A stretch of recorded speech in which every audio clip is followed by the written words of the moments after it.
Okay, we're going to take a look at a 1968 or 69, it's one of those 2 years, Sears Cutlass. This is actually manufactured by Royal. There is an earlier version that's manufactured by Smith Corona.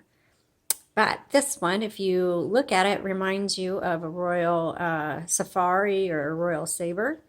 And that is because it is actually made by Royal. So let's take a look at it, and so you can know how this works.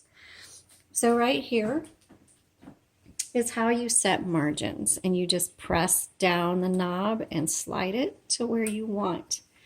Now, typewriters, this one is all manual. So the paper is going to go right here, right behind the roller.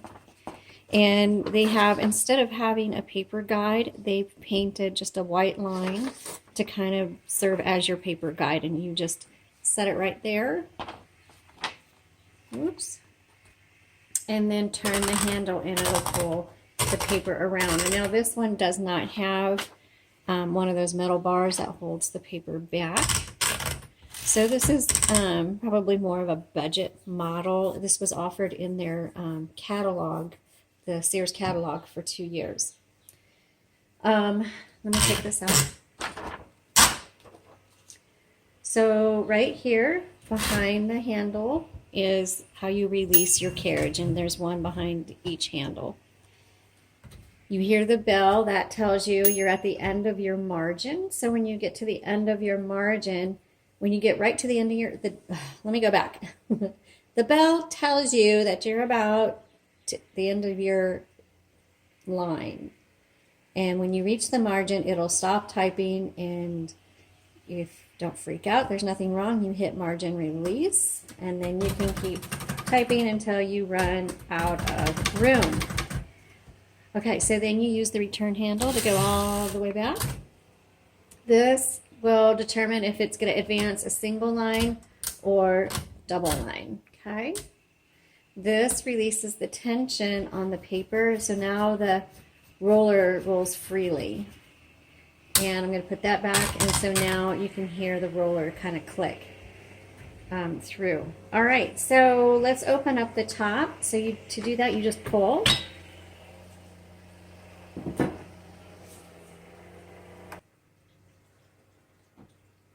And inside, you will see the mechanics of this typewriter. Here's your escapement right here.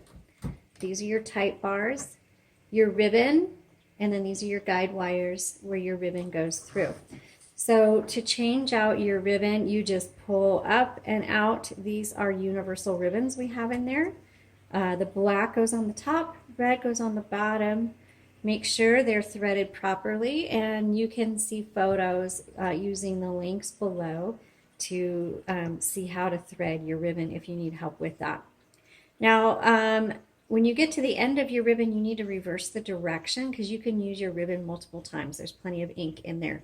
And to reverse the direction, you just pop that, and you can do it from either side. It doesn't matter. And that reverses the direction. Okay, so let's go ahead and pop that back on there. Column set, this has to do with tabs. So this is how you tab and clear, how you set it and clear. Column is actually the tab button there. All right. Touch, that just means how hard those type bars I showed you, how hard they are going to strike your paper. And then this is your color selector on the right side. So that's the basics of the typewriter, of this typewriter, the Cutlass. This is an original color. It's really a basic model. There's nothing fancy about it. Like I said, it was just an affordable machine. So I hope this helps you, and thank you so much for watching.